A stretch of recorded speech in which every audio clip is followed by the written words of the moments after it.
We are pandering to black people because we love black people, and that makes us good people. What's good, y'all? Welcome back to the channel. This video is going to be a little bit different from our usual format, so let me know what you think about it.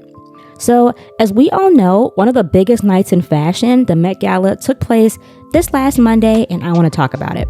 For those of you who don't know, the Met Gala is an annual charity fundraiser held in New York City for the Metropolitan Museum of Art's Costume Institute. It's invite only, tickets are highly coveted, and it's essentially the Super Bowl of fashion. Each year, guests are given a theme or dress code based on the museum's spring exhibition, and this year's theme was Superfine Tailoring Black Style. It was an exploration and an ode to the history of Black dandyism. This was the first time in Met Gala history that Black designers and Black identity have been centered, so you know the stars had to come correct. And as a result, they raised a record-breaking $31 million. So before we get into the good, the bad, and the anti-Black of this year's gala, let's get into a brief history of Black dandyism. Black dandyism isn't just about being fashionable, it's about taking up space. Black people have always used fashion as a form of resistance and self-definition. During slavery, some stitched together garments that mirrored the styles of the elite, an act of quiet rebellion in thread and needle. In the early 1900s, W.E.B. Du Bois preached about the power of a polished appearance. Zora Neale Hurston embodied style and spirit, dressing with a flair that matched her bold voice. Alan Locke, a cornerstone of the Harlem Renaissance, specifically used tailored fashion as a part of the larger project of cultural elevation. And Bayard Rustin, who was always sharply dressed, proved that activism and elegance could coexist. In modern times, Andre Leon Talley redefined fashion journalism with grand, unapologetic style. Coleman Domingo shows us what Black sophistication looks like on a red carpet. His red carpet looks never miss. A$AP Rocky blends streetwear with high fashion effortlessly. And Wisdom K brings dandyism to the world with a digital flair. The message has always been the same. I care, I count, and you will acknowledge me. So when people ask, why are you so dressed up? Just tell them. So with that said, and what we know about the history of the Met, we can see why this year was so special and meant so much to anyone who loves fashion, the arts, and Black history. Now, let's get into the looks. Although I felt underwhelmed as a whole by this year's looks, there were definitely some showstoppers, and I'd like to go through who I thought really did a great job, a terrible job, and the unmentionables who didn't even try. The person who absolutely stole the show and embodied the entire theme for me actually opened the red carpet, and it was Miss Tiana Taylor. She absolutely looked incredible. I didn't expect anything less from her because she's no stranger to gender bending when it comes to fashion and pulling looks. She completely took my breath away. All right, left to right. Kim looked amazing. The body was bodying. Emma Chamberlain, so good. She really surprised me as a fashion girly. If you don't know, she actually started as a YouTube blogger, and she's gone on to break into the mainstream and work with Louis Vuitton. Her stylist literally never misses. Monica looked so cute and on theme with her perfectly tailored blazer. Doechii looked absolutely amazing for her Met Gala debut in a monogrammed Louis Vuitton set. Her makeup was so pretty. Cardi B looked great, although I was expecting more. I feel like she normally pulls out all the stops for the Met, and this just kind of felt super safe for her. Angel Reese, so good. She was absolutely stunning.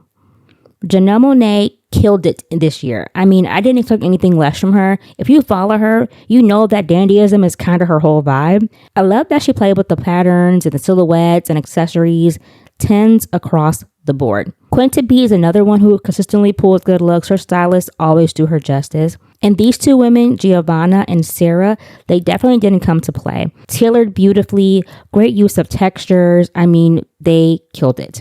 Coco Jones looked absolutely beautiful. Lizzo's dress fit like a glove. I mean, she looks so good. And it was a perfect interpretation of the tuxedo. And Miss Wendy Peak was another favorite of mine. She looked as if she stepped right out of the 1930s. Just too good. Jodie Turner, I mean, no words. Stunning. Kerry Washington finally pulled a look, and I'm so proud of her, because she normally looks a fucking mess.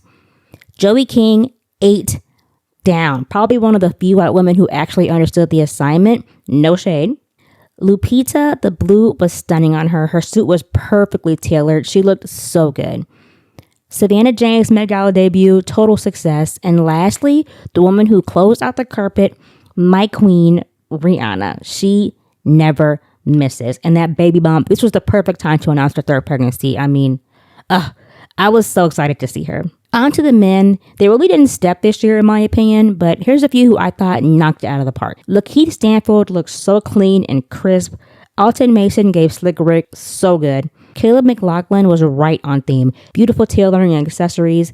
The legend Babyface looked incredible. Looks like he and his team had some fun with experimenting with some silhouettes, and I thought that was pretty cool. Now for the showstoppers. Jeff Goldblum, he's like the OG of men's fashion in my opinion, and he didn't disappoint. Brian Henry was probably one of my favorite looks for the men. I loved his outfit. These two men, Willie and Maluma, great looks. Willie was definitely giving a zoot suit, and I really appreciated that because I feel like we didn't really see much of that this night. And Lewis Hamilton did a great job. The suit was absolutely made for him, and his grill was so tough. And last but not least, my first place choice for the men, Keith Powers. I mean, could you ask for a better vision of Black dandyism? He's absolutely gorgeous, and he killed it. Now, we won't spend much time on this, but we have to talk about it.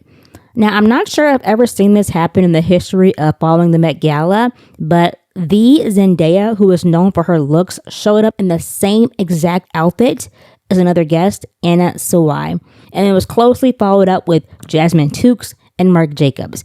It's like all the designers were sharing notes or something. I would have been completely mortified because the whole point of the Met is to stand out and shut down the carpet. I'm sure they were so sick when they saw each other. I'm sure the designers got chewed the fuck out. Also, Law Roach, who is Zendaya's longtime stylist, styled 6 other celebs this night. And I truly feel like he failed Zendaya. We all know Zendaya is his muse, and there is no way this was the best he could do for her. I mean, she showed up to the Dune premiere in a couture suit of armor, for Pete's sake, and you sent her to the Met in a cream pantsuit? He dropped the ball, and I'm disappointed. Okay, moving on with more of the bad. Halle, put that cooter mama away. Gail, I'm guessing, left her seamstress up in space. A mess. A fool. Demi, we have a dress code here. And for some odd reason, all the major designers showed up looking crazy, which is wild because if you're a designer, like, you need to fucking step. And they look like they rolled out of bed. I mean, look at Vera Wang. Like, I am concerned for her. Like, seriously. Now, I'm sure you're probably wondering, how can an event centering Black history and excellence be anti-Black?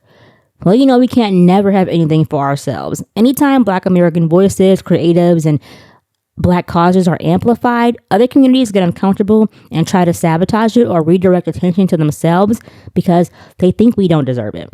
The biggest example of this has been all the drama surrounding the red carpet interview involving the very popular Bollywood actor Shah Rukh Khan. We are here with Shah Rukh Khan, who is the first male Bollywood actor to attend the Met Gala. Please tell us how it feels to make history tonight. I don't know about history, but I'm extremely nervous and excited. And Sabir here, Sabyasachi, who convinced me to come here. I've not done too many red carpets. I'm very shy. So for me, it's the first time. But looking at you both, it's wonderful to be here. Oh, thank you. And this is the designer tonight, yes? Sabyasachi. You did a great job, Sabyasachi. Yes. The carpet tonight is actually blue. So does that make you any less nervous?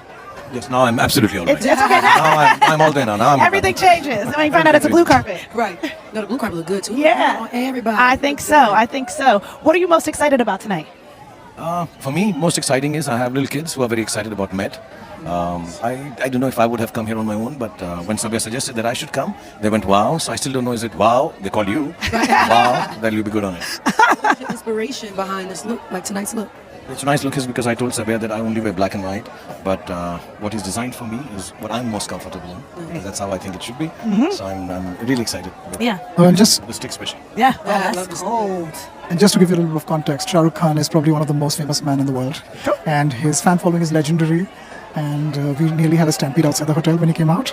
And you know, when you get a man like this on the red carpet, especially when it's Black Dandy, I think representation is the most important thing, and we wanted to represent Shah Rukh Khan as Shah Rukh Khan and nobody else. Okay, well, Sabi, I think you did your thing. Shari, you look fantastic. I hope your kids are proud. You got to be proud of Dad. Dad did his thing. That is Show the the thing, kids yeah. Yeah. that you daddy on the carpet. Now you got to go on the carpet and show the kids. Yeah. Listen.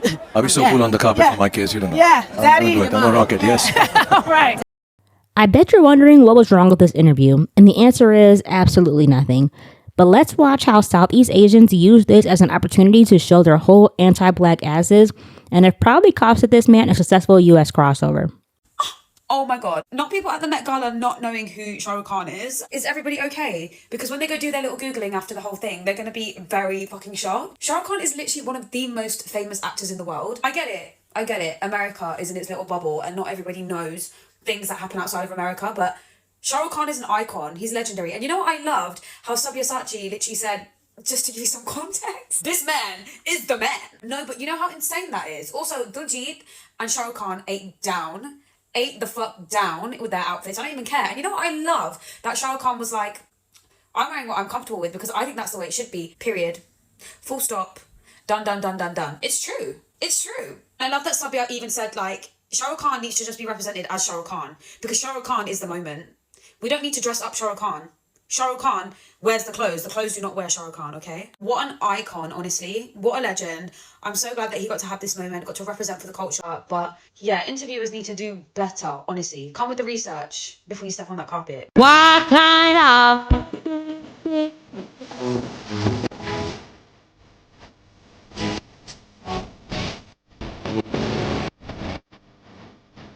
When something is Indian, it is inherently important. It is inherently one of the biggest things in the world. Shah Rukh Khan's stylist calling out to those reporters that he is one of the biggest actors in the world. Oh my god, he ate so bad with that because, like, I feel like all Indian South Asians, we can all agree that, like, sometimes we feel like we're being gaslit because I remember when Nick Jonas and Priyanka Chopra was getting married and people did not understand how big of a deal that was. People did not understand how huge Priyanka Chopra was. And for her to be marrying a freaking Jonas brother, like, that was so wild.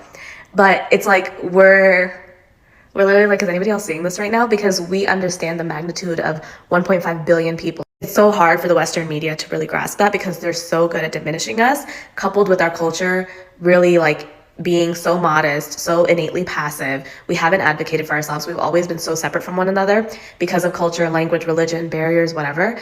But those of us that are, like, have immigrated to another country, we get lumped in. We get lumped in with Arabs. We get lumped in with all South Asians. And so the beauty of that is we've actually learned to, like, advocate for one another. And Gen Z is not playing with you. Like, Gen Z does not play. They're going to call you out on your dupatas because this is not the first wave of dupata stealing. Okay, I've lived through the other ones, but this is the first time y'all are getting called out on your shit. And so for him to say Shah Rukh Khan is one of the biggest actors of the world, like, that was such a statement in saying when something is Indian, it is inherently important. It is inherently one of the biggest things in the world. And I think that's, like, a message that I always have to drive, but to see it on the freaking Met Gala, oof. I've never been as embarrassed in my life as I was over the reporting of South Asians at the Met Gala today, more specifically Shah Rukh Khan. I know people are going to come on here and be like, well, the Met Gala is like a Western pop culture event. Actually, no, you're wrong. It is a global event. It is like the first Monday of May is so important globally for culture. Shah Rukh Khan is literally one of the biggest celebrities on the planet, okay? He's been ranked on Time's most influential people. In 2023, he was the second richest actor in the world. So it's kind of hilarious and mind-blowing to see the uninformed line of questioning that was asked on the red carpet of, are you nervous because it's your first Met Gala? Which is hilarious. Because I don't think these people understand his stature, which is so funny because Sabyasachi literally jumped into there to say, you guys clearly don't know who he is and you should be embarrassed. And you know what?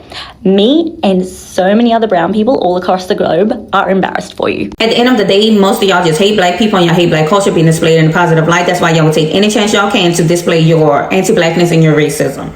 People of color solidarity until it has anything to do with black people.